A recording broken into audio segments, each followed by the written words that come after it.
Planning Commission meeting to order. Would everybody please stand and join us in the Pledge of Allegiance?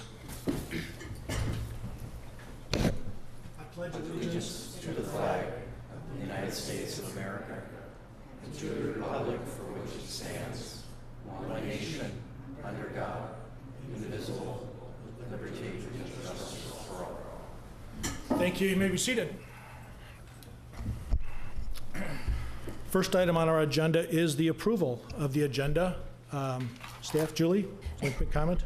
Mr. Chair, members of the Commission, the July 10th Planning Commission meeting minutes that were in your packet were inadvertently the unapproved version you got the first time around. So on goldenrod on the table this evening is the copy that reflects the changes you asked for at the last meeting. Thank you very much. We appreciate that. Commissioners, everybody has the goldenrod copy, I believe. So, are there any other comments about our agenda, Commissioners? If not, I would entertain a motion. So moved. Do I hear a second? Second. Motion to approve the agenda has been made and seconded. All in favor say aye. Aye. Aye. Opposed? Motion passes. The second item on our agenda is the approval of minutes. And we have two minutes that we want to pass this evening. One from the July 10th, 2017 meeting. That's the one on goldenrod that staff just talked about. That was the Elevate project next to Southwest Station. And then second, we're going to make a separate motion and approval for the last Planning Commission meeting minutes from July 24th. So first, might I ask if anybody has any questions on the July 10th, 2017 minutes that have been revised and updated for the Elevate project from July 10th? If not, may I have a motion?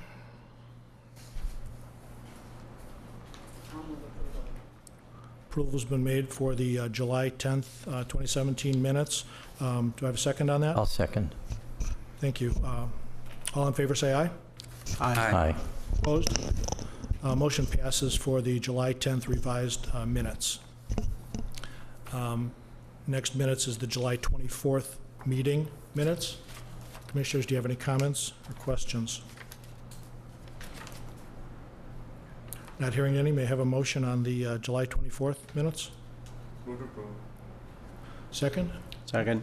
Second, thank you. We have a motion and a second. All in favor say aye. Aye. Opposed? Motion passes. Both meeting minutes have passed. Okay, this evening we have one public hearing for the Eden Prairie Assembly of God. The way we run our public hearings is that we'll ask staff to make a presentation to the commission. Our commissioners may ask a few quick Q&As back to staff. Second, we'll ask the applicant if they want to have a presentation up at the podium here. If so, we'd ask you to state your name and address and be succinct, and we will listen to what you have to say, and we may ask you for a few pointed questions. Third, we're going to open it up for public comment. If anybody's in the audience wishes to speak, we'd ask them to move forward to the podium. And then last, our commissioners will deliberate and discuss and vote on the item. So, getting started, Julie, could we have the staff report, please? Mr. Chair, members of the Commission, the request before you this evening is twofold. One, it is a request to amend a PUD as well as to amend the site plan. The existing site development was approved in the 1970s, and that site and structure is in conformance with that approved plan. What you have before you this evening is a request to expand the existing footprint and do some internal remodeling as a part of an expansion project for Eden Prairie Assembly of God Church. The expansion is consistent with city code requirements with regard to architecture, building height, building materials, so there are no waivers that are being requested as a part of this request. There are a few site amenities that are non-conforming due to recent design standards and design guidelines changes that were adopted with the code, and those are primarily within the parking lot area and the trash enclosure. And at this time, the project does not include any expansion or renovations to those parking areas. So as a way to address that situation, staff is recommending that a condition be included in the development agreement that would require the property owner to submit a plan to address those nonconformities at the time that they either expand or reconstruct or improve those parking lot areas. So there are not any specific proposals to address those nonconformities with this project. The landscaping plan for this project also exceeds city code requirements, and they are proposing some improvements such as connecting to sidewalks and trails along Duck Lake Road, as well as providing some bike racks on site. So staff is recommending approval of the project, and I'd be happy to answer any questions that you might have. Thank you, Julie. For starters, just in the interest of full disclosure to the commission and the audience at large, could you articulate what any legal arrangement or unlegal arrangement may be with our community gardens that exist on this property on the western quarter that are leased to residents, or however that operates? Could you explain that arrangement to us? Mr. Chair, members of the commission, I defer that question to Matt Bourne, Park and Natural Resources Manager. Mr. Chair, members of the commission, we have a lease with Assembly of God Church for the use of, I don't remember the exact number, but basically the far two sections of the public gardens, and then the other ones are for churchgoers and other nonprofit groups that they work with. So as part of the lease, we prep and kind of maintain those gardens as kind of our payment for the use of that land for public garden area. Okay, the use of which doesn't impact this development proposal whatsoever, or nor does it limit any parking expansion that could be made in the future? No, it does not. Okay. Thank you very much. Commissioners, do you have any other questions of staff on their initial staff report? Okay, not hearing any. Is the applicant present, and would there be a representative who'd like to speak? Thank you. Please give us your name and address. My name is Dr. Jack Parent. I'm the senior pastor. I live at 7415 Scott Terrace. And I count it a privilege to be a pastor of a church in Eden Prairie, especially one that for the last 18 years has been heavily involved in working with the community, especially with our police, our fire, emergency services. I went through the FEMA training and things like that. And so have had a great chance to be here to support the volunteer community, and of course our church does that as well. We have several scores of volunteers that are working here. We also have a good problem.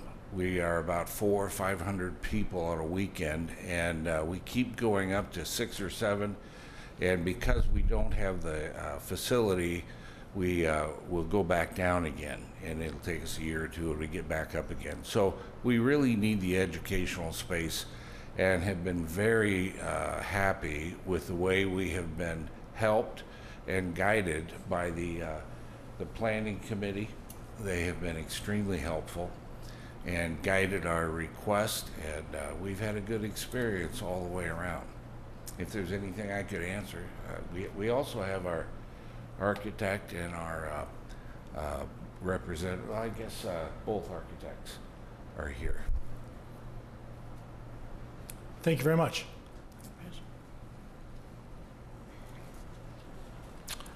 Commissioners, do you have any quick questions of the applicant before? Or, I'm sorry, was the architect going to speak? Please do. I'm sorry, I didn't see you out of the corner of my eye. That's okay, pardon me.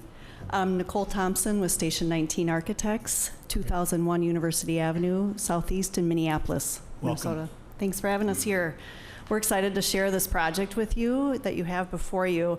And we're here tonight to present the expansion project for Eden Prairie Assembly of God for more space, to minister effectively, as Pastor Jack has talked about, for more opportunities to reach more people, for more impact to advance God's kingdom today and for tomorrow. So the goals of our project that you're going to see in the drawings before you are to strengthen their identity, their curb appeal, which has been very important for the community, so that's quality and visible, to current attenders and to new guests, to span the education for all attenders of all ages that supports the size of the worship center. So quality, secure, and accessible, and multi-use, and expand their gathering and hospitality space. And then finally to provide more accessibility to the building. So those have been really important to provide the accessibility to those lower level classrooms. We're accomplishing this by adding about 12,000 plus square feet. You can see that in the narrative in a 1- and 2-story addition. We'll have classrooms on the lower level. The 3 of the classrooms are multi-use, kind of larger group gathering for all ages. And then on the main level, there'll be 5 classrooms on the main level. So we did bring some floor plans, but we know you have them in front of you. So if there's any other questions, we're happy to address those at this time. Great. Were you the last to speak of the representation, or was there one more? Okay, great. If I could get a clarification on the number of parishioners, Pastor, I believe you mentioned 400 to 500 currently and 600 to 700 that you went up to maybe as a bubble, and now you're coming back down. Could you put that in terms of parking requirements? So we're interested in the fact that you're not expanding your parking, and so how many people come per car, and and why the discrepancy between 600 and 700 and versus 187 parking stalls? That's a great question. We presently have 3 services, and so our parking is okay. We do foresee, though, at a future time that we're going to have to come back and we're going to have to bring the existing parking lot up to compliance, and also continue to upgrade the runoff and things like that, which we are pleased to do. We like living in Eden Prairie, and we understand that you have to make some investments to keep things looking good and serving the community, and that's what we're here to do. So there have been times, like on Easter and Christmas, where we actually will have to have people out there guiding people into spots. The only time, there was one time we had to get permission to park along Duck Lake Trail, and I cannot for the life of me, was that on our anniversary? Oh yes, that's right. We had a picnic where we had all of our services together. It was a one-time deal, and it went well, but we decided not to do that again. It's just too much. And so I think that, and the other thing is, you know, you might have 450 or 500 people there on a Sunday, but, you know, preachers have the reputation of speaking evangelistically, and so I wanted to be a little bit more realistic rather than out there. Sure.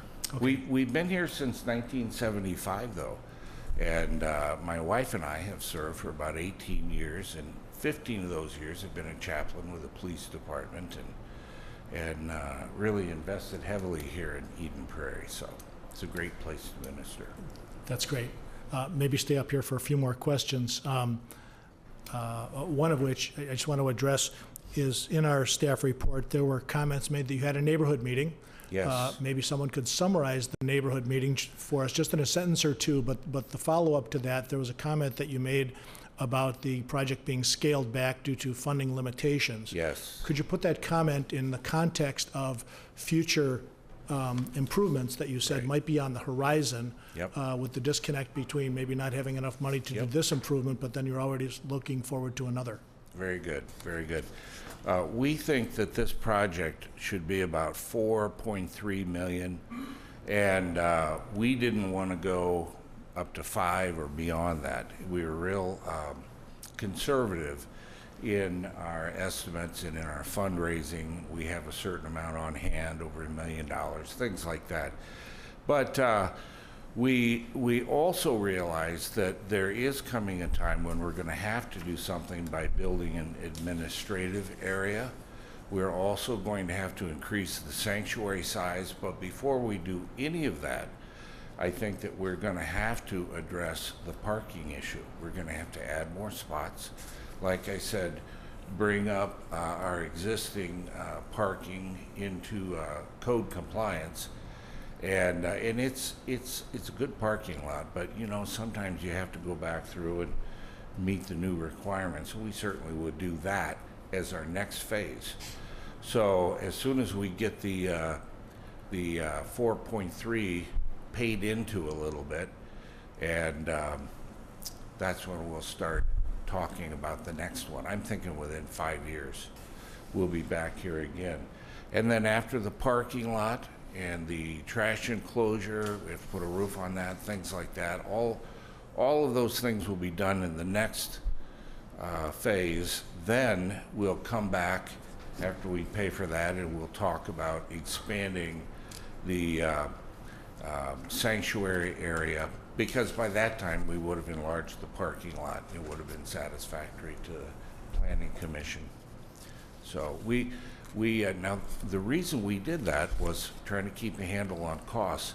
We originally had our front how do you say, narthex, I guess, that went all the way out to the parking lot, but we found that we couldn't afford probably another $250,000 is what it would cost us to bring that parking lot up to speed now. And so we pulled it back and said, we'll finish the narthex, and we'll also then do the parking lot all in one fell swoop. And so that's why we made the adjustment. That's why we actually withdrew, because the things we were proposing were so substantially different that we had good advice from Julie, and she said, you know, you should pull that back and let's start over again. And so we were glad to do that. We've had great advice from Julie and her group, and we've tried to cross the T's and dot the I's. Glad to hear that. Thank you. Could you just briefly summarize the results of the neighborhood meeting? Yes. We had one person come, and he's actually here tonight, and we got to know him and liked him quite a bit.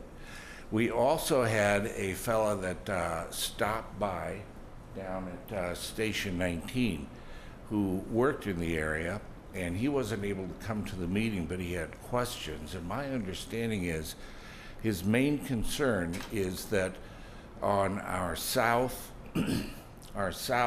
border, we've got these 60-foot coniferous trees, and he was wanting to make sure we weren't going to touch those. And I said, no, we're not going to do anything on that at all. We planted those. I guess Jim and some of the guys planted them years ago. And as they start to age out, then we'll be replacing them, because we think that they add to the aesthetic. And he said some very complimentary things, but you actually talked with him? Maybe you should come up and tell what he said, and then, yeah, because I didn't hear it, so. Is that okay? That's fine. Okay. Yes, we had one gentleman stop by the office to talk with us about the project, that he was for the project and wanted to know why we were withdrawing the application. So we let him know what we were doing and that we were just scaling it back to, again, align the budget with the scale of the project. So very complimentary of the project. And again, the concern was with the infiltration basin and the size of it, was it going to impede or affect the neighborhoods to the south?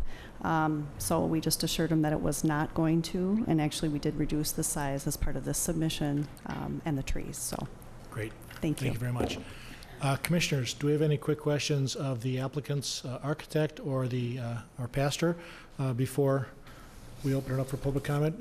Commissioner DeSanctis. Pastor, I had a question about the exterior lighting for the finished project. Could you explain the type of lighting you anticipate using, approximate lumens, if you know that, how it may impact? I'd like to know a little bit more about the technical aspects of the lighting. Very good. Very good. Thank you. Let's see if Dan or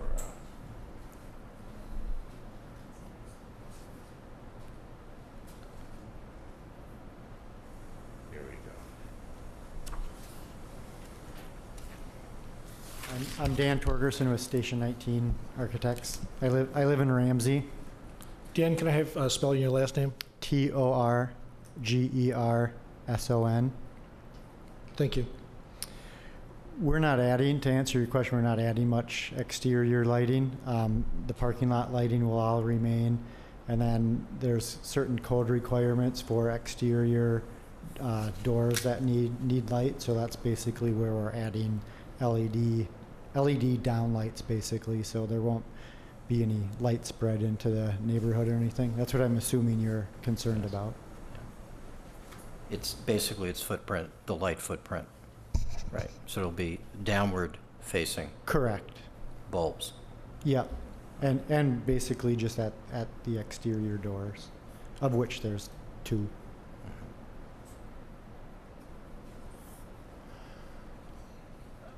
Thank you for that answer. I might just tag on to that. As we know, after looking at the plans, that there are very limited number of light fixtures on the facade. Those 2 doors that the architect just mentioned, they're retaining the lighting on the existing parking lot. And while I did note that there's maybe 9 or so fixtures laid out there, there are 2 floodlights that are actually vertical facing north into the residential area, illuminating the 2 driveways, the east driveway and the west driveway. And I didn't know if that was a concern of the neighbors to the north or not, and that's an existing condition that is probably part of staff's deferment of compliance when they mentioned about the parking lot. So maybe just out of a matter of my own curiosity, if not noticed by the other commissioners, maybe staff could just comment on the nonconformity of those 2 floodlights that are facing directly north, not downward, and whether that should be an acceptable condition at this time. Mr. Chair, members of the commission, the lighting that exists on site today, as the applicant spoke to and the staff report spoke to, is not proposed to change.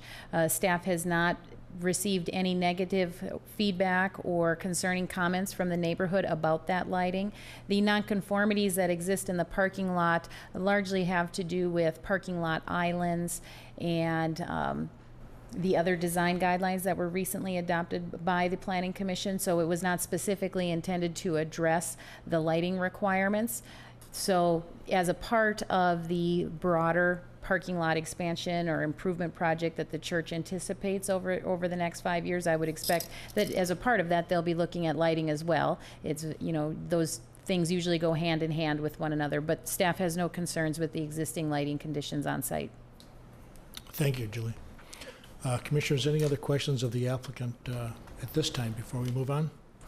Commissioner Woodkey. Just kind of pigeon-tailing off of what you just said, Julie. The expansion of the parking lot, I was just looking at the infiltration basin is slightly oversized by about 3% presently. The expansion of the parking lot, that most likely was a conversation that came up, and when that's going to happen, and the cost analysis of that as well. Has there been conversations between the proponent and staff or dialogue about the placement of money in the infiltration basin and its oversizing it appropriately now as opposed to rebuilding it again in 5 years appropriately for the expansion?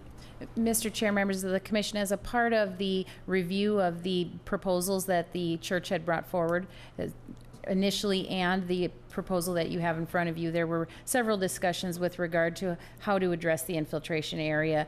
One, planning ahead, being responsible and being receptive to the current stormwater requirements both for the city and the watershed district. So the design that you see before you is a proactive approach, and based on what the church anticipates, I think it's fair to say, what the church anticipates for their future projects, they're hopeful that what is being proposed now will accommodate that.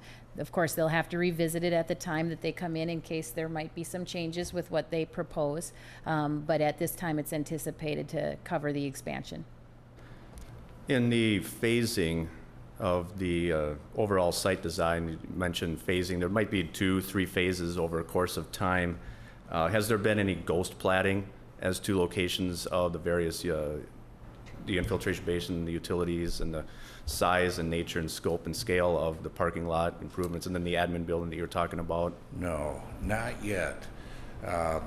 We have looked at, years ago we had some core studies that were done, and we have data from that, but nothing that's new and fresh. And so we certainly are open to the fact that we may need to go through some of that as part of this next phase.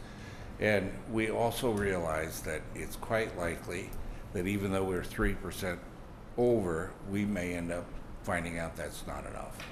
But we just like to kind of do things really well and then go a little bit over. And so we decided that the 3% was okay. And so I hope that answers your question, but we are just taking it step by step and plan on allowing plenty of time for each of these stages so that we can meet the requirements.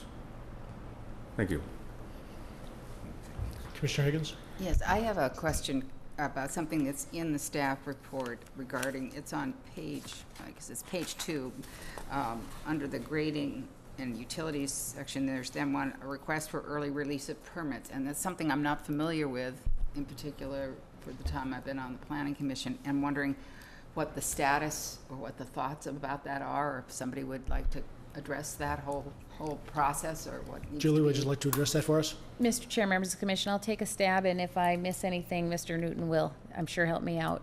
So the request of early grading permits or land alteration permits are typically not issued until such time as a development agreement is signed and the second reading is happening at council, where council authorizes signature of a development agreement as well.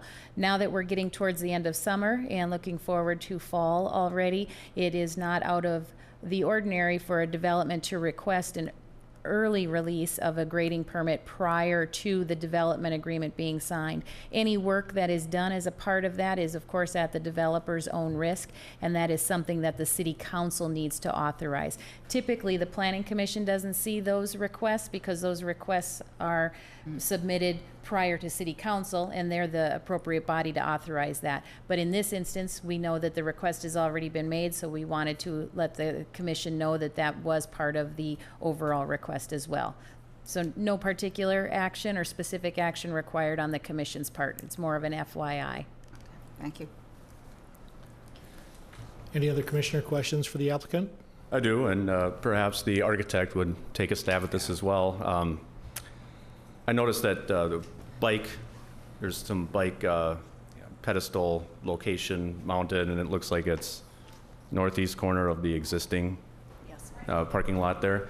And it is in a corner of where if I'm reading this right, 3 pathways intersect. And it was just kind of a thought that I had. Maybe I'm not a biker, but maybe I'm off kilter. Setting that offside, further away from the walkways, I guess it would all depend upon how much traffic usage these 3 walkways will receive in the new building addition, whereby people trying to park their bikes might be in the way of those that are driving and becoming pedestrians getting in. So Sure. there might be a little conflict. Maybe there's a tweak there that we could look at. Yeah, we'd be certainly welcome to look at that. Part of our thinking is that most folks come and drive to the church and are entering towards the center, towards the lobby area, and that would be off to the side. We set it there also because of future development that we've been planning, potential.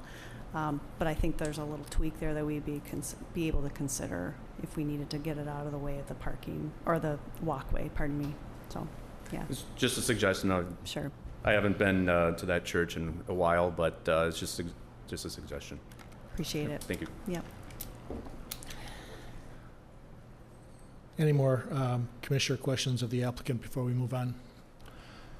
Thank you. You may be seated. Chief George Espenson is really in favor of this because we're putting in sprinklers. And I've been telling him for 15 years, we will sprinkle. And so I hope he believes me. So. You know how to make a fire chief happy. Thank you. This is a public hearing, and so at this point in time, we invite people in the audience, if you'd like to step up to the podium and have a comment or question about this project, please do so at this time. State your name, please. Yes? Please state your name and address. Sure. My name's When you step up to the podium, please. My name is David Ziegler. I live at 16729 Baywood Terrace. So I'm one of the residents on the south side of this property. I don't directly abut it, but I've talked to some of my neighbors who do. And overall, the neighbors I talked to don't have any objections to the addition. But, and we are definitely in favor of the BMPs to improve the water quality. and address the runoff issues that have existed for some time and eroded the church property and ended with untreated water flowing to Purgatory Creek. Both of the neighbors that I talked to that are directly south of the property talked about not touching the trees or interfering with the trees in any way. I think we've already heard that, and from this text it talks about removing some trees, but it doesn't say exactly where. But along the south side, that buffer zone, if you will, between the church property and the residents' backyards, if you get people parking at night, the headlights can shine right into their back windows, and the trees really help with their privacy in their backyards. And because they are fir trees, they go right down to the ground, and the headlights are usually pretty low, shining across. But when my neighbors first moved into the neighborhood, they said, anybody pulled into the parking lot and they lit up their backyard. So they weren't real pleased with that. So they definitely don't want any trees removed, and they would like as much distance as possible between the infiltration basin and the south property line. I don't know what the current designs look like, but looking at the original designs that were withdrawn, it looked like the infiltration basin, obviously it's in the southeast corner, which abuts these neighbors' properties. But there's the tree buffer, and then they'd like to see some, land in there. They're kind of visualizing a long, thin infiltration basin along the edge of the parking lot, so it doesn't, disturb the tree roots or cause people to have to, go through the trees if they're walking around that side. And the sidewalk should help too, because that will obviously direct people where to go. Right now, it's kind of a free-for-all for anybody who's kind of cutting across the church property and trying to get back on the sidewalk. So I think that's all I had. Okay, thank you very much. Of those two concerns, I believe that you and I both heard that the applicant has made some ovations that they wouldn't touch those trees, and the plans Yes. indicate the same restriction. So that's good. And then the storm pond. Regarding the trees and reading that piece about the landscape plan, about 6 existing trees, what is their caliper and what is the species?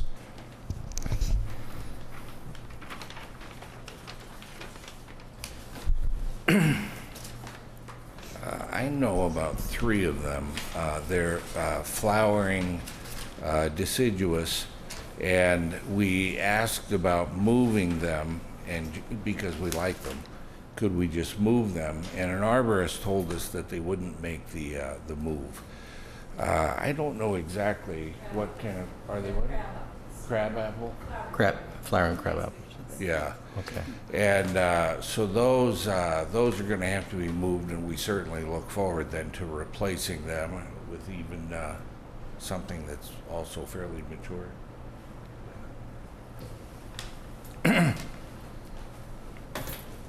We're removing 5 trees, a maple at 14 inches, a maple at 20, and 3 of those crab apples at 13, and then about 6 arborvitae. Those are the trees that we're removing. We are replacing the crab apples, putting 3 new crab apples on the site, or 2 new crab apples, and then some other trees along the north side. So we are replacing those just to have that color and the change of the seasons on the front of the building on the east side. So. Thank you. Thank you. Mr. Ziegler, is it satisfactory? Yes, as far as the trees are concerned, no one that I know of had any concerns with the other trees other than the ones along the south side of the property. Great. Thank you for your comments. Thank you. Is there anybody else in the audience that would like to speak? Please step forward.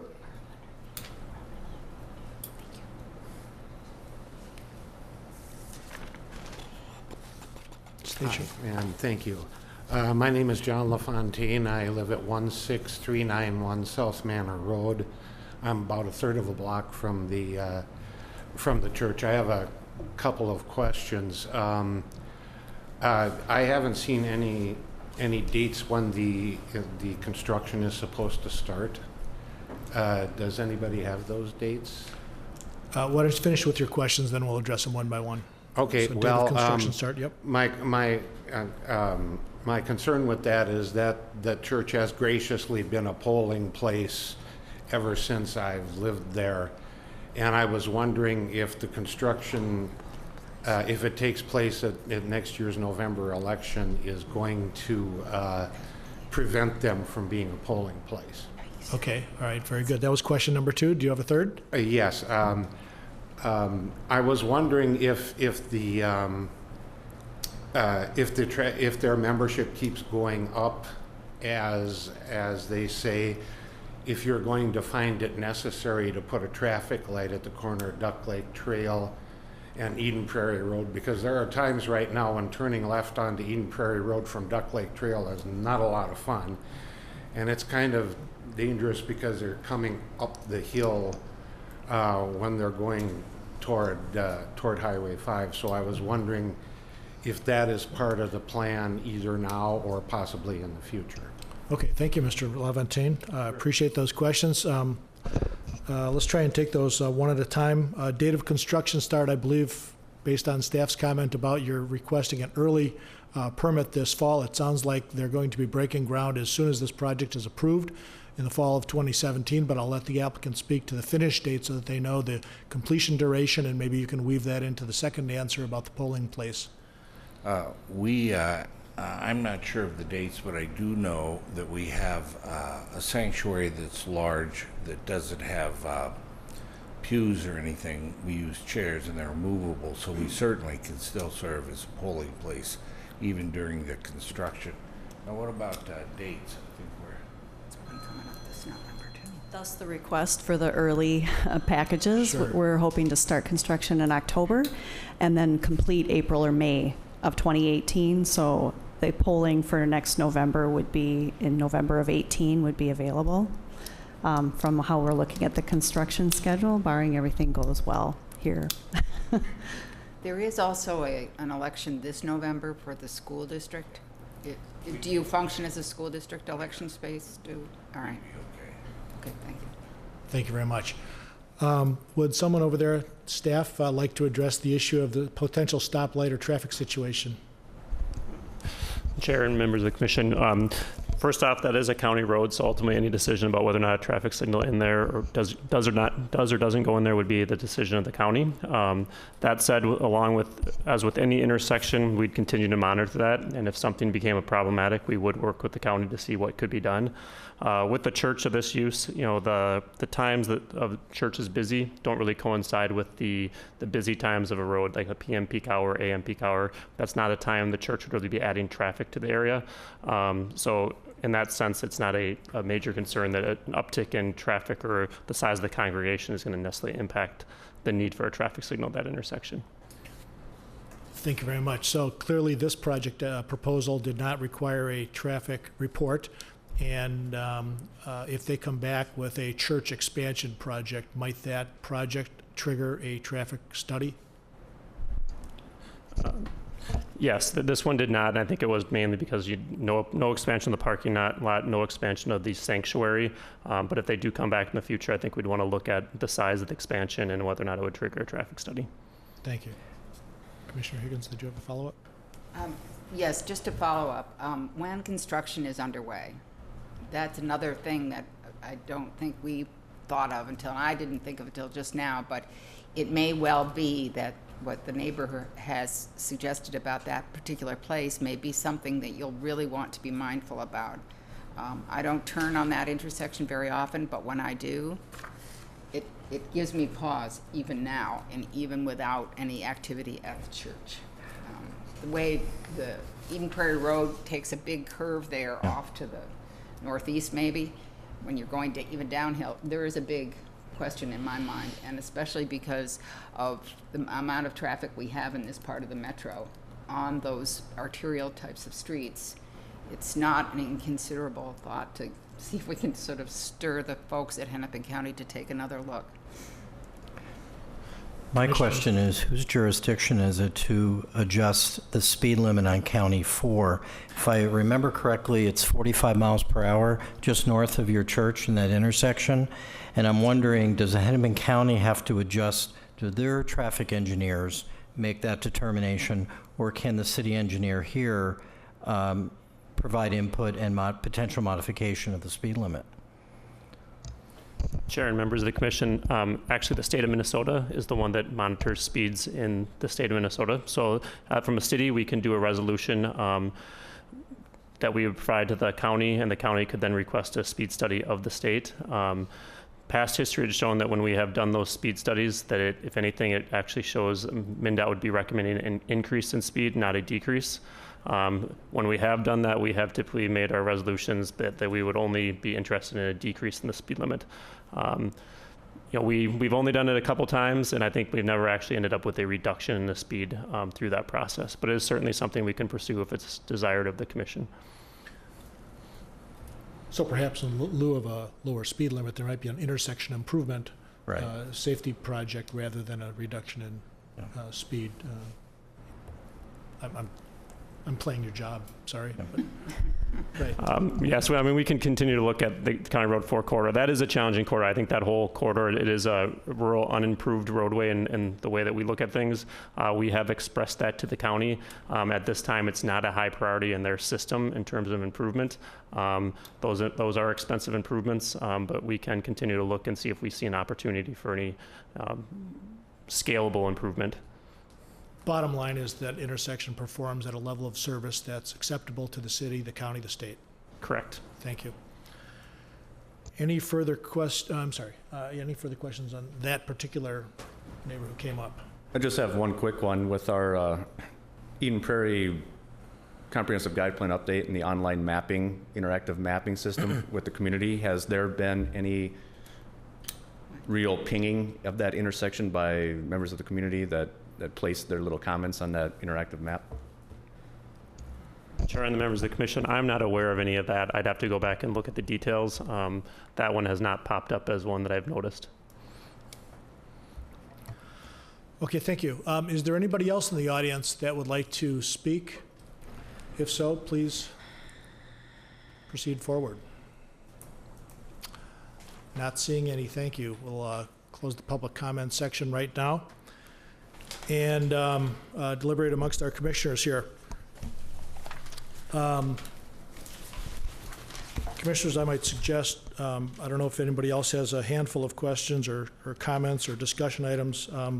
I do, and I thought maybe we could just divide that maybe into two parts for ease of organization of our discussion. Maybe we'll talk about some site issues first, if there's any questions on parking, landscaping, or utilities or anything on the site plan, and then maybe we can talk about the building itself, if anybody has any questions on that. So if you're amenable to that organization of our conversation, does anybody have any questions or comments on the documents or the applicant's submittal materials for the site work?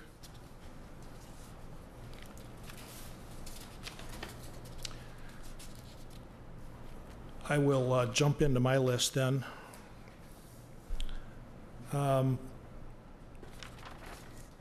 First, maybe is a question for staff on the sidewalk that they're proposing leading north to Duck Lake Trail. There is a trail that is on the north side of Duck Lake Trail.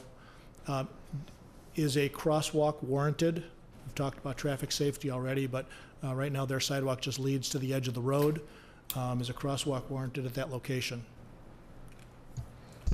Chair and members of the commission, I guess first and foremost, an intersection like that, it is a legal crosswalk, whether or not it's marked or unmarked.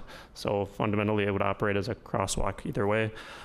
In this case, I don't think the pedestrian volumes would warrant a marking of that crosswalk. Okay, thank you. There was a comment by the architect that one of their design goals was to improve accessibility. Their accessible parking stalls in the southeast corner of the parking lot appear to remain unimproved, and there is not an accessible route for those parking stalls into the building.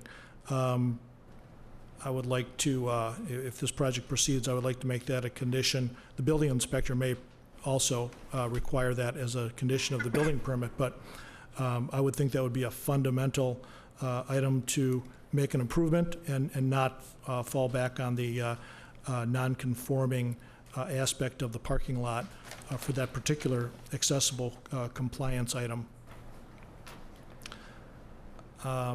Secondly, I note that there's another sidewalk proposed from the parking lot along the north side of the structure, leading to both new entrance and exit doors for that north addition. That sidewalk appears to be the sole cause of the removal of a specimen red maple tree, that 20-incher, I believe, which in my personal opinion is a crying shame. I'd like to maybe have some dialogue about that and wonder if we can make that avoidance to save that beautiful, there's 3 beautiful red maples upon that entrance, and to literally take that down just because you couldn't move a sidewalk around it seems like a shame. I do see some head nodding, which I like to see. Is there, if you'd like to make a statement about that, you wish, you can now. You're preaching to the choir. We agree with you on that, and I think that's a great idea because it's easy to move a sidewalk, much easier, and of course much better on the eyes. Thank you.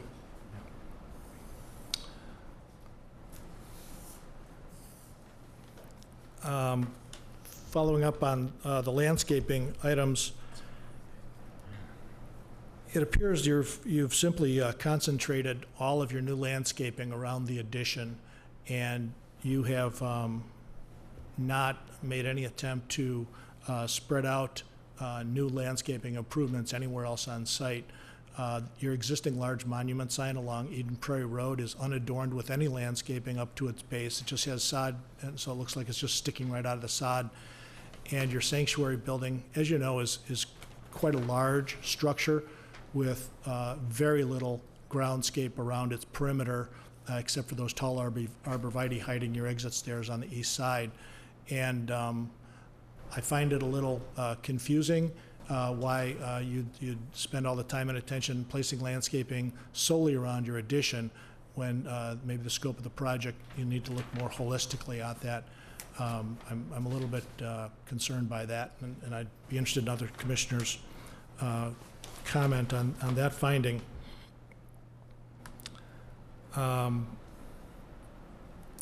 The one specific location is in your sanctuary southeast corner. You've got about maybe 3, 4, 5 HVAC, air conditioning condensers, which are just begging for screening along that public way. So I'd like to certainly make that a condition of approval if the project so moves forward. Are there any other comments from commissioners on any site findings? I would just like to support your comment about the accessibility issue.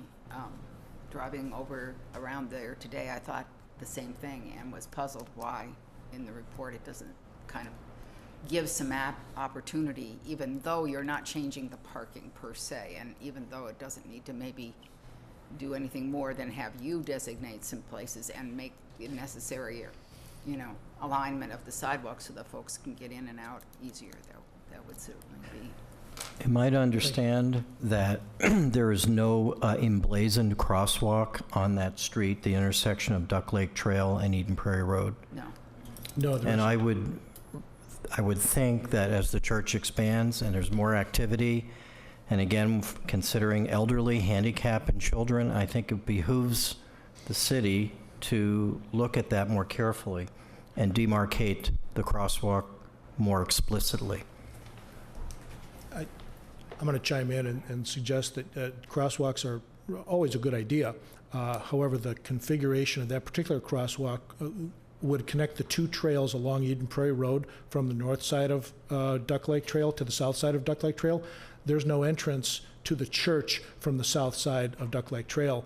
I don't know if it's depicted very well on our plans or not, but along Duck Lake Trail, the trail is on the north side of Duck Lake Trail. Right. So anybody coming to church from the north, walking, or biking, thank you, down Duck Lake Trail would make that turn on Duck Lake Trail, hopefully, and then come across at their new north sidewalk where their driveway is, right? Yeah. And anybody coming from the south would have to cut across the grass, which could be problematic. You may want to rethink that. There's no pedestrian route. One of the neighbors spoke about cutting through your property to get to church. And in terms of sidewalk improvements, that circulation path may be one you'd want to take a look at. But to your point, Commissioner DeSantis, I think that crosswalk may not be directly related to the traffic to this proposal. Okay. I'll only comment that when I was at the parking lot today, I saw someone on a bike do exactly that.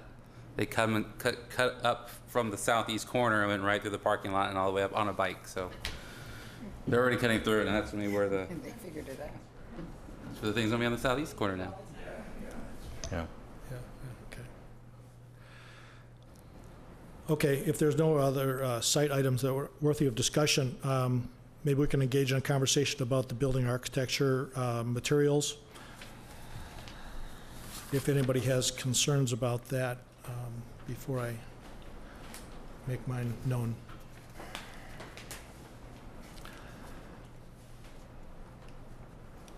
I will.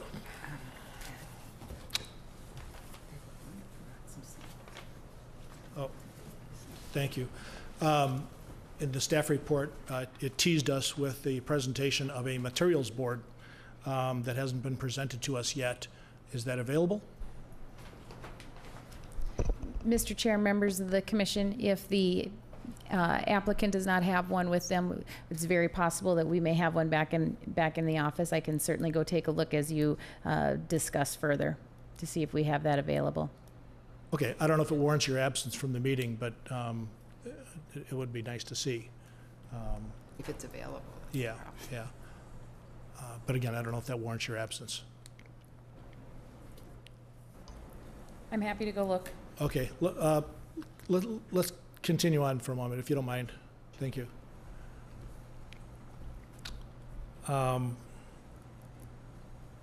While Julie's doing it, I'm going to drill down to some items where maybe her ears aren't as important.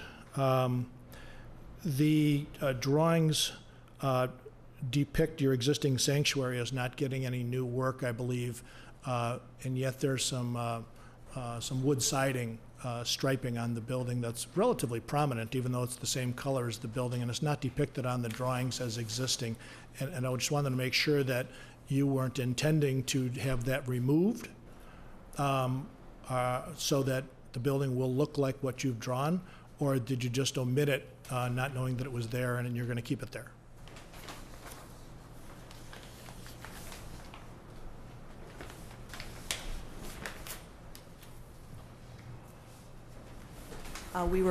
That was something for the future, so proposing a future finish on the exterior of the building. So at this time, we're not proposing to remove the wood siding at this time for this phase of the work. So we will, when we submit for permit, we will put the wood siding back on there. You'll put the wood siding back on there? Yep. Okay, so you're not proposing to do anything to the Correct. to the stucco or the wood whatsoever? That is correct. Okay, thank you. Yep. That was a very successful and quick trip by our staff for the material color board, so.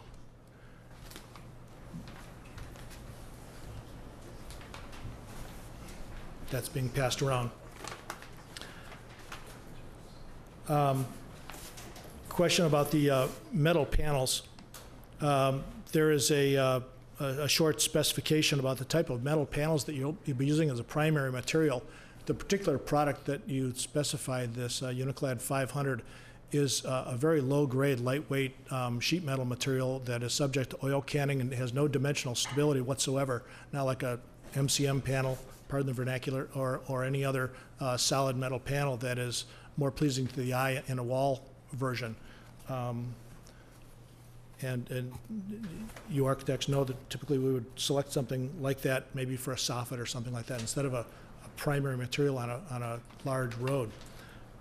So I'd be interested in seeing what you had to say about that. Thank you. Thank you. But maybe before you step up, there is a barrel vault articulation at the front door, and I can understand where the arch draws attention to a new shape and form on the property. Yet that entire roof structure is clad with a rubber EPDM roof, which is not a visible, it shouldn't be visible. A rubber roof is something that should be performing and not seen. They've usually got logos all over it, and they chalk and fade, and it's not a desirable exterior material. So wondering why you chose not to clad the roof with a cladding material that suits an exterior wall material, as an example. I don't find the EPDM membrane to be acceptable whatsoever.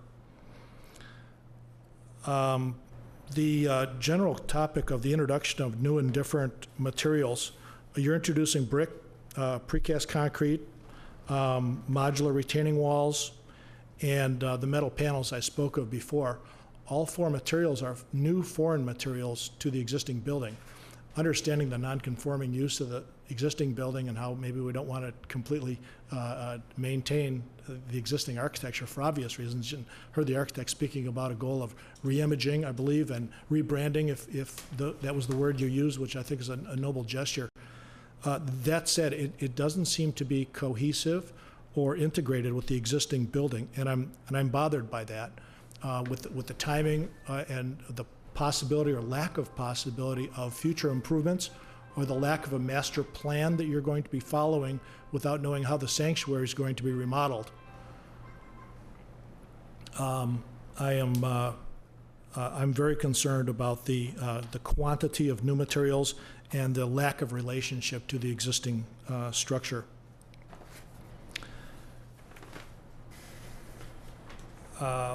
The new north exit stairway that you're proposing out of your second floor is an exposed steel structure. It looks rather technical in nature, is not in keeping with the existing stairs that you have facing Eden Prairie Road, which are concealed behind the arborvitae on a wall. Certainly not in keeping with the existing stairwells, and frankly look like an institutional utilitarian stair instead of being concealed, decorated, or handled in a design manner consistent with the existing building. So there may have been a half a dozen items there all together added. I find this a rather disjointed design, not respectful of the existing building, and I'm not exactly sure where it's going in the future. So I would like some commentary from the applicant on that, but more to the point, right now we're deliberating as commissioners, so I'd like to hear my fellow commissioners' thoughts on that and if they have any additional comments.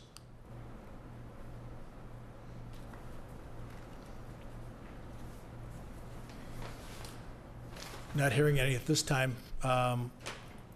If the architect or applicant would like to get up and speak to those comments, you may or may not.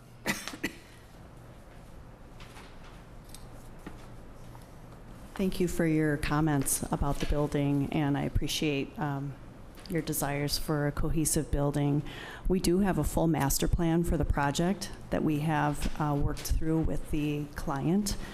So the entire site has been master planned for future parking expansion, and then for future worship expansion that would be within the footprint and additions on the building. So this is a first phase of how we would like to continue these materials around the building. Use of precast is a very cost-effective material for us of two-story. So that's the approach we were trying to do, and then bring in the brick was a very durable material, and then bringing in the masonry piece. We have used the UC 500 metal panel. We understand your concerns, but that has been a cost-effective solution for us. We haven't used the other panels a lot of the times just because of their cost on our projects. And as you know, we're trying to get ministry space here for the client that serves their ministry well, that they can serve people. So we appreciate your comments, and we'll definitely take them into consideration. I do share your concern on the north stair, and I appreciate those comments. And we'll be looking at that as we finish up drawings here. I think I got all of them, didn't I? Okay, thanks. Yes, thank you. Well, while you're still up there, you just made mention that you have had privately with the client, had a master plan Yes. of the building architecture. Does that also include master planning of the entire site? Absolutely. Has- We master plan the entire site. We have future parking proposed on the south and the north side of the building. We have looked at where potential infiltration basins will be for those two phases. We haven't sized them, but we do know, and that's where we do have room for the expansion of that infiltration basin on the south. Given the parking on the south side, we need to be cognizant of the shoreland boundary. So we're, with that, that's why we're proposing future parking on the north side of the building, where the sidewalk and the exit are. And then there'll be expansion on the west side of the building for administration, lobby, and a connection. So the hope is, the plan is to wrap the entire building, reclad it. So that's what you're seeing in the elevations, is that future restuccoing of the exterior of the worship center that will come eventually. So again, I'm sorry, so restate that. So in terms of sanctuary exterior wall material improvements, eventually that will become, that'll, Go ahead. I'll let the architect finish. that will be restuccoed. Restuccoed. Yes, sir. Okay. Which is an approved, which was approved in the 1979 approval process. So that's Right. where we have that material process. So the hope and the plan is to reclad and refinish the entire building around the whole perimeter. So, and redo the Except- trash enclosure, and that's future. Sure, sure. So when you circumvent around the recladding and the redesigning of the entire structure, at that point, the landscaping will be, the Correct. landscaping plantings will also be That is installed correct. and maintained at that point. Okay, so That's that's why we're seeing a lack of, we're putting a lot of our eggs over in this location, and then we're going to eventually, okay. That's correct. Yeah. As I understand that might be just a private conversation, private document between the two of you, but has any of that information been relayed with staff? Are they aware of kind of the overall general thought process of the long-term strategy that you're trying to achieve? Yes, we did talk about the master plan, and we opted to present to you all the phase one in a succinct plan. So yes, that plan was shared, and we scaled a little bit of that back for the plan that you're seeing tonight. So then just a follow-up with staff, are we required then, or should we put our lens on to look at this specifically for a phase one specifics and not kind of be looking at the general long-term master planning of this, or should we also take into account the latter? Mr. Chair, members of the commission, the request before you this evening is simply for what is shown in the plans at this point. When and if the property owner comes back for other improvements on site, those would come through a public process as well. As I mentioned earlier in my comments, there will be a development agreement that is drafted for the city council to review and sign, and that will include language that talks about at future phases that there are certain expectations that would need to be met with regard to those parking lot design issues. So it embedded in that document will be the understanding that there will be future phases and how to address those. Mm-hmm.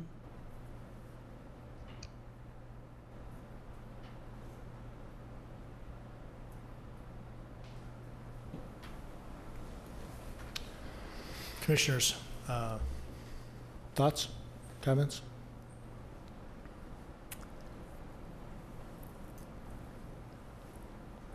Commissioner Higgins? I have some concerns, goes back to my earlier comments about construction activity. When we look at that first paragraph under grading, drainage, and utilities, just read those sentences again about runoff and the comments that were made by one of the other speakers. it raises concerns for me about the supervision that the city very well may need to be mindful of and set some conditions. I don't know what they might need to be that aren't, whether maybe they are covered enough in what action we ultimately take this evening, but it occurs to me that since this is all going to start at the latter part of the winter, of the fall, ultimately, and then maybe held over the winter for further, activity once winter's is over, that this whole thing of runoff could be a big issue, especially when the ground has been moved and things have changed. So I don't know what your comment might be on that from staff, but if you have any, that would be helpful to me. And I don't know if anyone else would like to comment on this. Perhaps just a review of the city's erosion control standards during construction might help. Yes, they'd be required to get a land alteration permit prior to any construction, and there would be the erosion control would be part of that. So that's a standard review that the city would do prior to issuing the permit. So you'd be mindful of this whole runoff issue that has been on the site even at present? Correct. Okay, thank you. So presently, there is a runoff issue with stormwater. With the changes that have been proposed, and I see that they've been sized 3% over what would be required, I'm still not convinced that there won't be a runoff issue on the site. Yeah. I'm just looking at the plans, and I'm still not completely convinced about that. Chair and members of the commission, I think, as Julie has mentioned, this is the plan that's in front of you. It does not address all the runoff issues that come off the parking lot today. It is an improvement as it does capture some of that parking lot runoff and will treat that, but it's not a full improvement of the site in the parking area. So that comes back to the master plan that has been drafted and sits on your table. Okay. From water drainage and the intersection, that area is notoriously wet, especially in the north side, the northwest corner of that intersection. Spongy, very wet area. And the grades are such that that will also happen in the southwest section of that. And there's no, I don't see, unless I'm looking at the wrong sheet, very little improvement to that area. What kind of conversations were there on a staff level for the intersection, the southwest corner of that intersection, within the 50-foot grass swale, and then the mitigation of the runoff also traveling underneath and hitting that northwest notoriously wet corner of the intersection?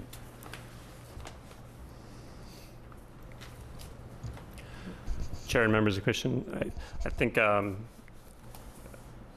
with the drainage that they are doing, that will capture some drainage and should improve the situation. Some of this is an existing condition that we can monitor and review. As you monitor and review that, maybe taking a look at the neighborhood to the north of Duck Lake and how much of that percentage is going down into that area as well, from the backyards and the stormwater. It'd be interesting to see the percentages before and after of this intersection with the interim infiltration basin, and then what the mitigation measures in the final plans based upon their master plan, how that will rechange this entire area. That intersection is terrible for drainage. We can review. Okay. Is the applicant civil engineer present? No? Okay. Would the architect or anybody else in the applicant be knowledgeable about the stormwater pond design, whether it's a dry pool, a wet pool, whether geotechnical investigations done regarding the runoff at this point in time? And most importantly, if you could acknowledge your aggressive foundation permit request and balance that against the requirement of getting all of your SWIP BMPs installed before you dig for excavation of your foundations. That was a loaded question.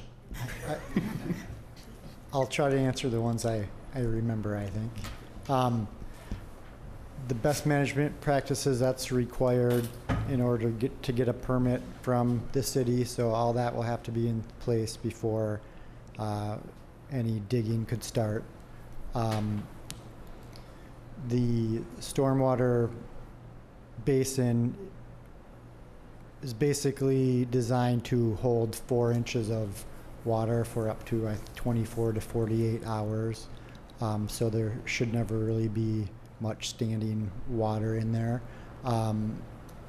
We did have soil borings throughout the site, which is required as part of the planning development review. So that was done, and actually before that was done, we were placing the stormwater basin in that corner that planning commissioner Watkey was concerned about. So we actually moved it to the south side, or the south side of the site. Okay. Did I get them all? Or I think you did. Thank you for that. The storm pond appears to take drainage solely from the parking lot, not any roofs, those impervious surfaces. Can you confirm that all the roofs drain to grade and then end up just finding their way to that eastern swale, or in fact to any new or existing roofs drain to the new pond? The basin is designed to treat the basically the new runoff from the site, so all the roof areas. You are right that some of the runoff from the roof will go to other places on the site, but the basin is designed to treat, basically it takes some from the parking lot that it's not getting from the roof, if that makes sense, to kind of to treat the volume of water that's required. Okay.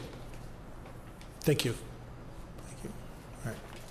So just to summarize for our body up here, I believe that they're making an attempt to improve the stormwater on site. They're treating all of the parking lot drainage. Stormwater erosion control measures will be in place before they dig for foundations and throughout the construction phase.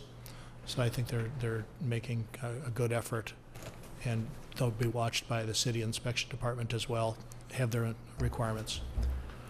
Just a quick follow-up to that.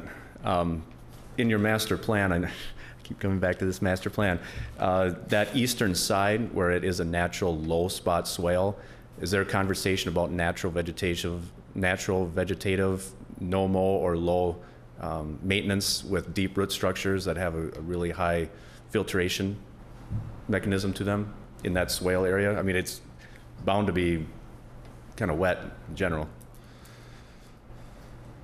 I think there's actually a full base plan for that corner area in the master plan. When we go to phase 2 with the parking lots, my understanding of that whole, where we now have the little heart planter, that all comes up, and I think there's a basin in there. So we'll see something more. What's that? We'll now? see more coming down the pipeline. Yeah, I think so. I think that's my understanding and part of phase 2, the expense of that. So. Thank you. Any final comments from commissioners? Okay. I have a question. This is for Julie then. So, thank you. I'll now build on the master plan idea. So the recommendation is to have a separate landscape agreement and equivalent to the cost of the landscaping as it applies to this project. Yet we're talking about another set of potential landscaping plans coming in the future for phase 2. So we're having one landscaping plan be done for this, and then they're going to come in again in however many years, and they're going to have them to do another landscaping plan. How does this, I mean, wouldn't it be perhaps simpler to do it in conjunction with one larger landscaping plan? And I know you're going to say the answer is that because we're looking only at this topic, but I'm just concerned that we're asking the applicant to come in again and eventually again, just keep doing another landscaping plan. Mr. Chair, members of the commission, the landscaping that's proposed as a part of this expansion is reflective of this expansion. And as you saw in the suggested recommendations of approval, there is our standard language that includes provide a landscaping plan and the security for that, so that the city can go out and inspect to make sure that it's put in place and that it survived the appropriate amount of time. And yes, when the project moves to a second phase and there's landscaping that's proposed as a part of that, then the city would receive a landscape plan and review that landscape plan based on the current requirements at that time, and receive landscaping security for that, go through that same process and inspection again. As the city staff worked with the development team on this, as was mentioned earlier, they came in with a broader, bigger plan, and then based on some other instances or reasons, they decided to channel that back a little bit.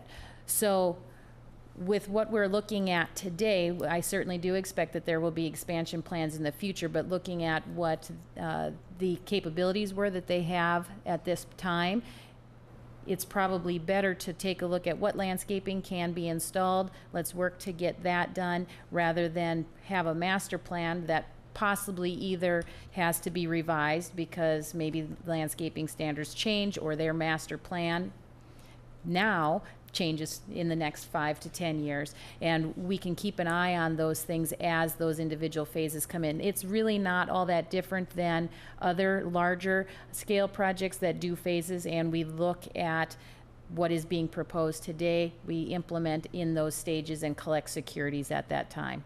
So it's not atypical, if that's a concern of the commission.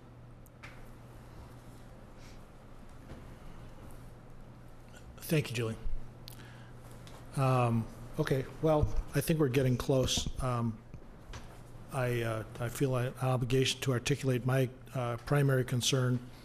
I don't think the proposal has done enough yet to garner my support, primarily based on the, I'll call it the lack of cohesiveness or integration with the existing structure without the promise of that that completion of, whether you call it a master plan or further improvements to the facade that are planned or promised.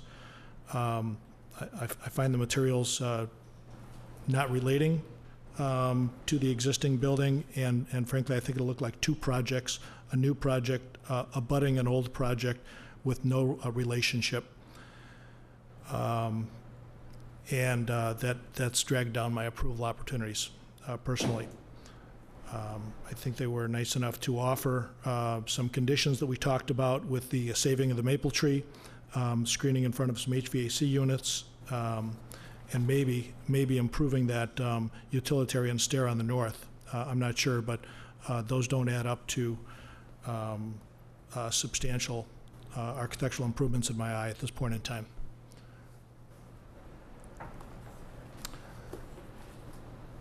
I'll leave it up to someone if they want to make a motion to close the public hearing, or I'd like to foster further communication on that. If I'm an outlier or not, I'm not sure.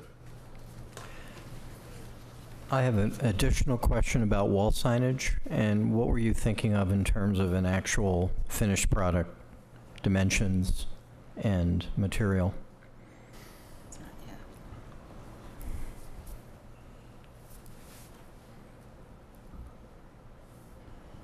We were thinking that we would have basically box lettering, backlit signage with some pin-mounted signage. The size hasn't been completely determined yet, but it will be within the allowable standards of the city zoning ordinance. Thank you. I'll just take a stab at my thoughts, I guess. Although I do understand the nature of the building materials and your concerns, I do come back to the staff report, and I did ask Julia, as she handed, if the building materials that are being proposed on the specific additions, if they're in conformance with the code, recent code changes that were made a year and a half, 2.5 years ago. And so they were, so then I come back to, well, is there any legal standing where we can withhold approval based on that measures? And I, in my mind, can't find any, other than to just rationalize the fact that we do have language in the development agreement, or as proposed, to place stipulations on correcting the nonconformities when they do come in with the next phase as the various nonconformities come into issue with each individual phase that they're wanting to achieve.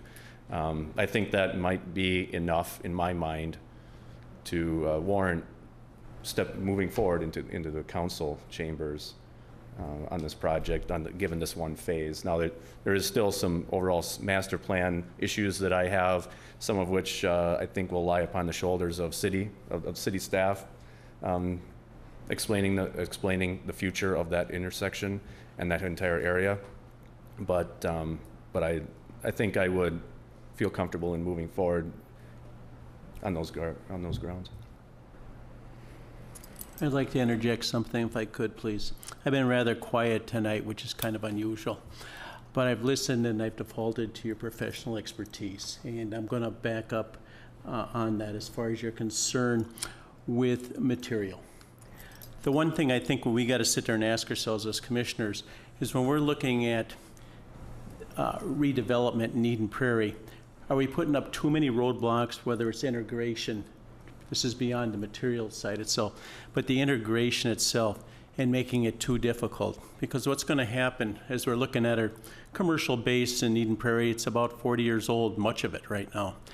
And if we put too much stipulation, too many roadblocks ahead of it, the businesses are going to leave, whether it's a church or it's a commercial business itself, which would be detrimental in the long pull to Eden Prairie.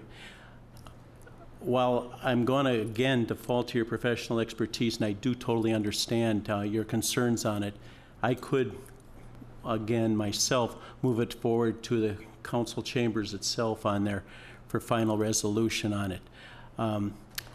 Because as I'm looking at it, everything's not going to be perfect. Okay, it's not going to be, we're not talking new construction, it's not going to be perfect. And things like integration are not going to quite bother me on it and moving forward.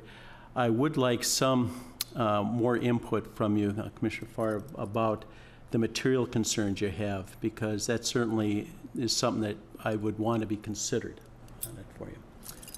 And that's my opinion. Thank you.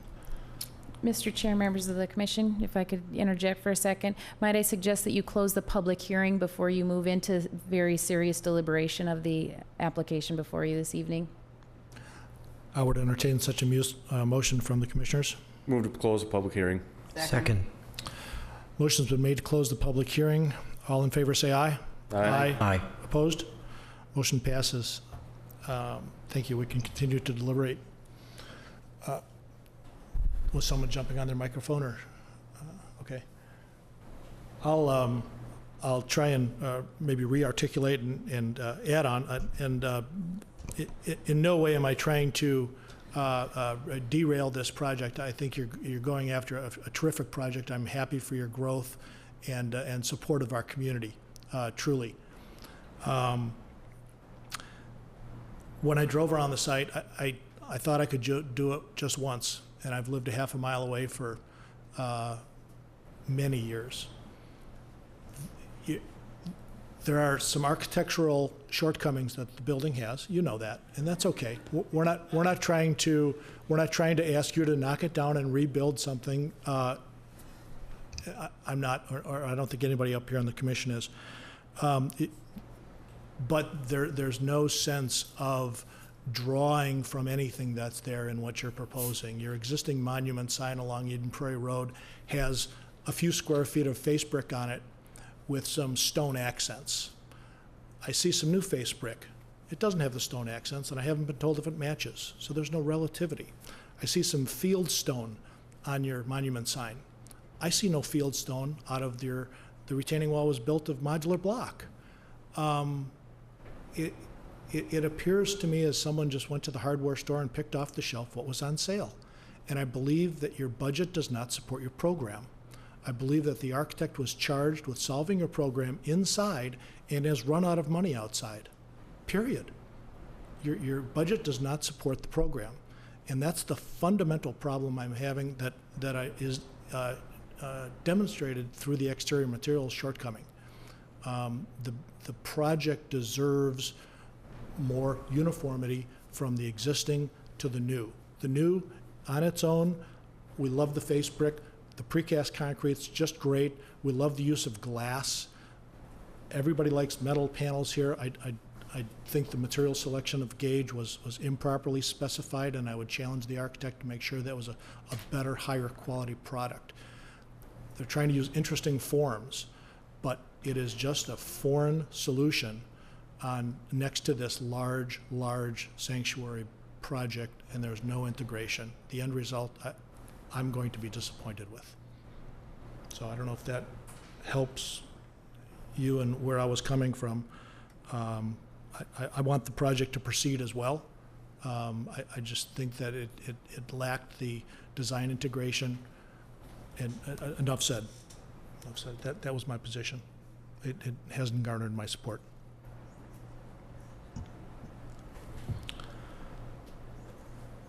I'll go next. I will go ahead and approve the recommendation for the city council to go further along with the process that you have moving now. I do have some reservations, and I guess it's a sense that what you need to do, you have identified. What you may also really want to value more than you have been able to at this point are some of the things that have also been discussed here this evening. But I don't see any reason to delay these improvements for that. I think that can still happen. But I don't know, and I'm not in control, and I'm not in the process either here is my role as a commissioner to do that either. So I'm hoping that you come back when you've gotten this one successfully accomplished, and that's a big job right there. So I'm there for this part and hopeful for the future.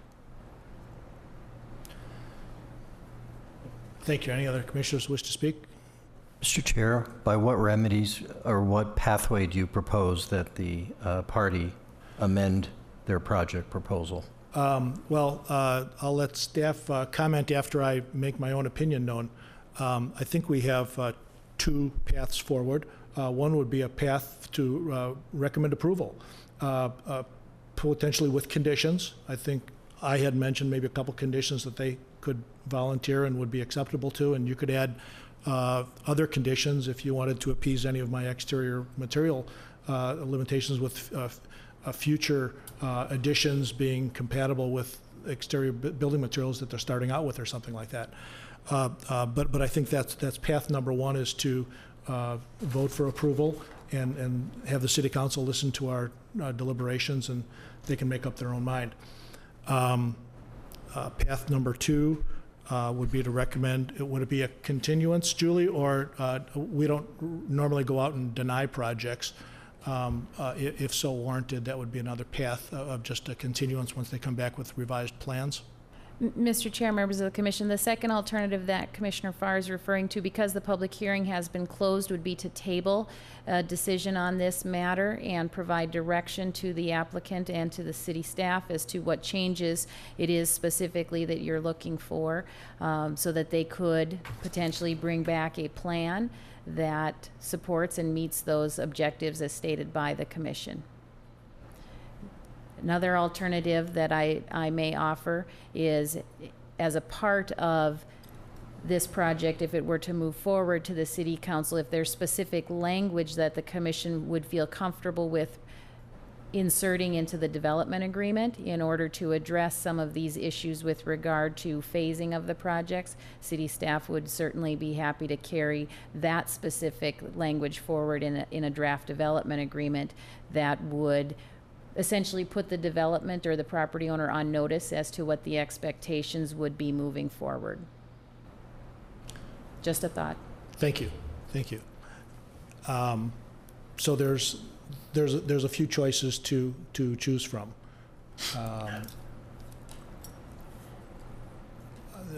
That answers your question, I believe. My position has been their answer to the next phase doesn't solve the exterior materials problem. They're just going to refinish the stucco on the sanctuary. They're not going to be putting face brick on it to match the existing, to new face brick. They're not going to be putting precast concrete over the sanctuary to match the precast concrete. They're not going to be putting metal panels over the sanctuary to match the metal panels. It's going to stay stucco. So the addition plan, there's nothing in place that we've heard today that will unify the design in the future. Mr. Chair, members of the commission, keep in mind that in a future phase that comes forward, the city staff would continue to work with the developer or the property owner in order to bring that property closer into compliance with those materials and building standards. So they're not proposing any changes to the existing structure today, but if they were, we'd be working with them to try and move towards the design standards and the guidelines that were most recently adopted by the Planning Commission and the City Council. Thank you. I just have a question for my fellow panelists here. I could take head nodding and head shaking. Commissioners, fellow commissioners. If we would have seen the overall large picture, big picture master plan, and then showing this is phase 1, this is phase 2, in 5 to 7 years, this is phase 3, we're looking at 2 decades max, would that have alleviated some of the concerns? Everyone's got different concerns. Would that have alleviated some of those concerns? I would have been comfortable either way. Maybe, okay. Just a curious question. Yeah. I would have been more comfortable seeing the master plan, although what they verbalized that they have stated that would be in the master plan was not an acceptable answer to me. And so they've demonstrated their inability to address the issue. I'm just saying, in the past, we've seen the phases, 1 phase, 2 phase, or 1 phase and a potential 2 phase in a master plan. Mm-hmm. We've seen the master plan in the beginning stage, so so we're walking Good down question. the same path. Yeah. Good question. It seems to me the greatest inertia to overcome is beginning. And I'm all about beginnings, particularly creative beginnings. And perhaps considering maybe amendments to the development proposal, some change of language, but that I would be okay with moving forward with phase 1.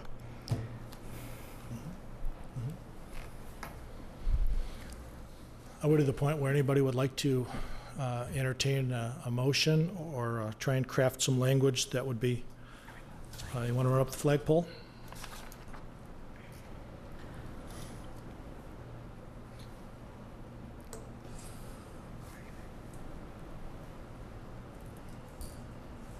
Does anybody have any concerns to the proposed recommendation conditions or consideration of conditions that staff has brought out, I think, on page 4?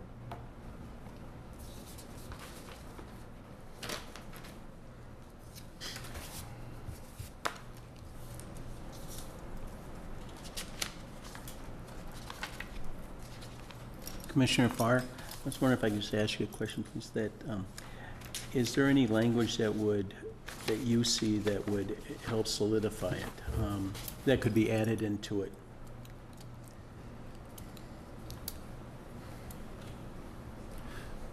No.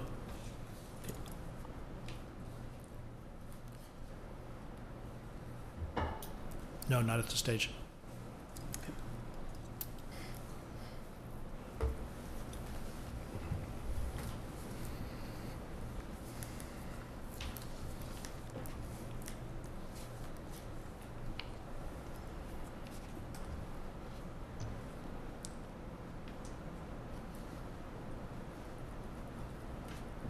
I have questions. I agree with what Commissioner Woodkey has just pointed out on in terms of the conditions that staff is recommending, but the motion that we have in front of us on the agenda for this evening, it isn't specific unless we refer to page 4 of the staff report as to those things being included in our motion.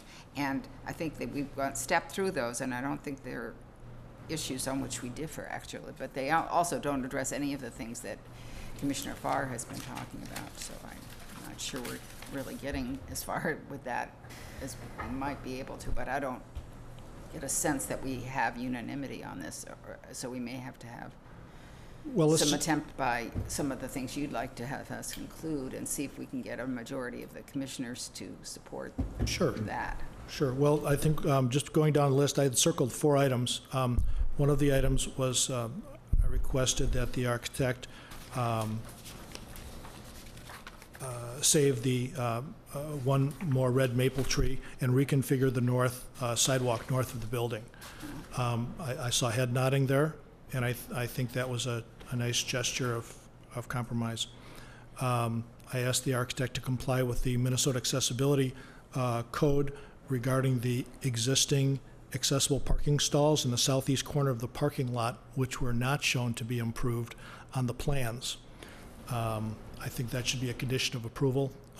It may already be a condition in the future by the building inspector. I wanted to catch it early.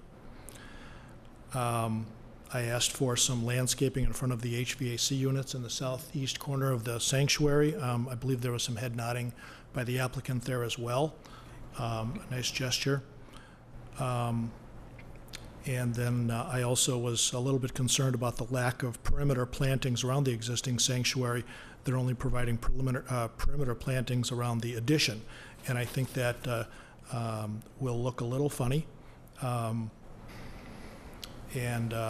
think those plantings could be spread out or somehow redistributed, or if plantings needed to be added. I'm not trying to blow the budget here for you. I just think that it's night and day the way you're treating the perimeter of the building. So those were my 4 conditions, absent of my exterior material concerns.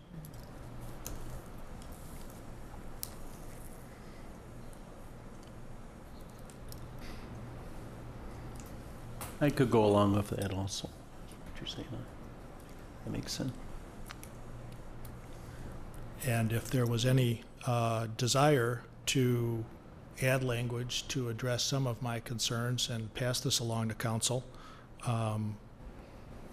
then someone could craft some language in their recommendation for a motion that would exert pressure for the applicant and staff to work together to propose improvements to the design so as to become more cohesive or unified in nature.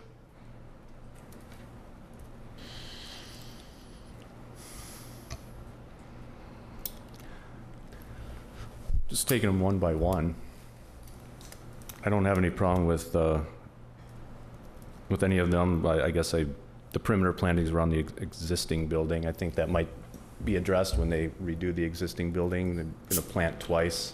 Rather they save their money and place it in better building materials. I understand completely. You have limited funds and you want to put your best foot forward. Steph? Mr. Chair, members of the commission, might I suggest a motion on the table before we enter into very significant discussion? And then we have an opportunity to discuss that motion. So if someone wants to, make a list and.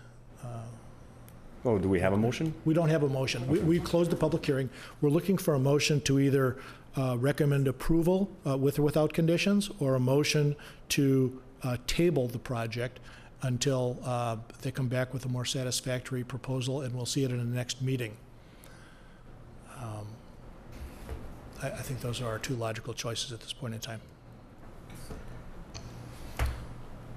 Might I propose, I don't know if it's proper to do a 5-minute recess to see if there is language that can be crafted instead of doing it sitting here on the fly. We can actually take 5 minutes and sit down and think if there is language, or does that need to be, or do we need to do a motion first?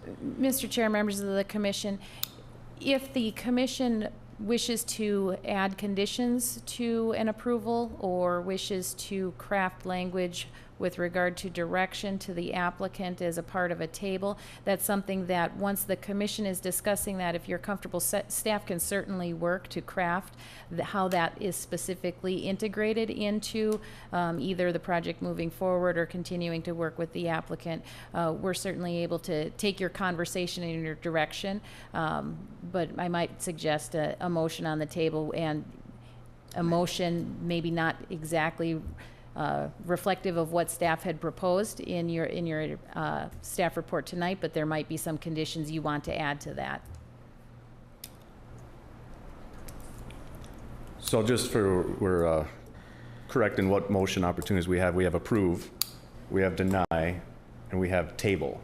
Mr. Chair, members of the commission, you can make a motion to approve with conditions as represented in your staff report. You can make a motion to approve with amended conditions. You can make a motion to table action on this item, or you could make a motion to recommend to the city council denial.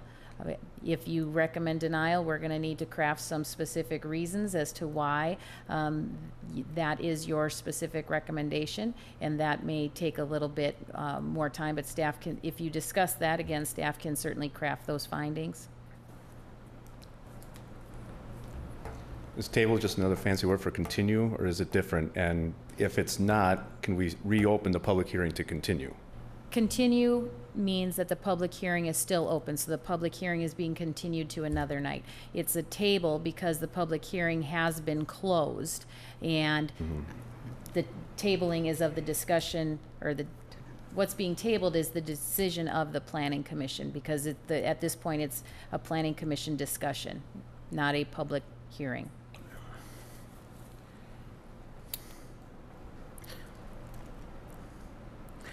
Maybe the first step would be then is to make a motion. Let's just get a starting point itself and maybe work our way back from it. The first, I'd like to make a proposal to move it forward to the city council, the proposal as presented. Are you making a motion? I am making a motion. Okay, I'm sorry, go ahead. Making a motion to take a vote, to move it forward to the city council without conditions as a starting point on this. Commissioner Freiberg, can you re-articulate your motion, including the, you didn't, I'm sure, mean to remove the conditions that staff has there, maybe just re-articulate it with some conditions and Correct. whether, okay, please. I stand corrected on that, correct? That's all right. Yeah, that was my intent. Yeah. So I make a motion to move the proposal forward to the city council with conditions as stated by staff. I would second that motion. Okay, so we have a motion on the table. I'm going to restate it, Commissioner Freiberg. Moving to recommend approval of planned unit development amendment on 10.06 acres and site plan review on 10.06 acres based on the plan stamp August 4th, 2017, and the information included in the staff report dated August 11th, 2017, and its attachments. I think you went on to clarify the conditions that are in there. Correct? You want me to? Correct. Just wanted to re-articulate that. Do I have to motion. articulate through those? Mr. Chair, members of the commission, if you could, yes, articulate that the details that Commissioner Farr just outlined, that it's based on the staff report and the plan stamp dated. It's in there.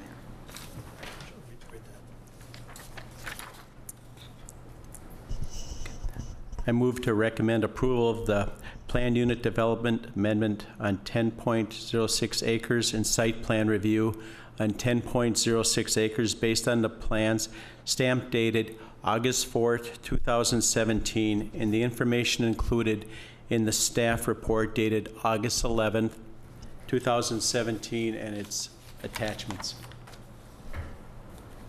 I'll second it.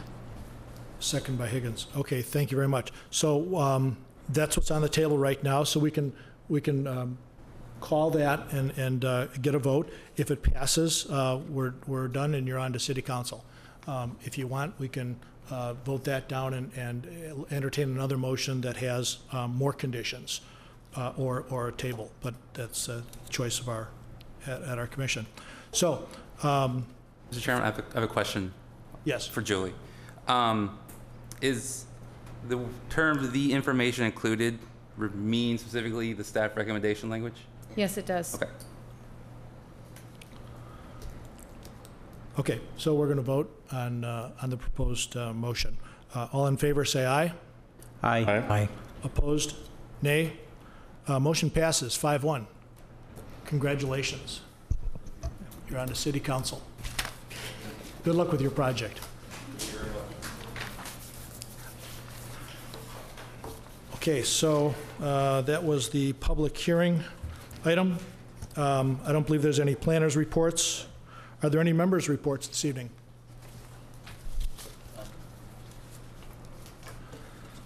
Continuing business, any new business? Do I have a recommendation or a motion for adjournment? Move to adjourn. Second. Motion's been seconded. All in favor, say aye. Aye. Aye. Aye. Meeting adjourned. Thank you.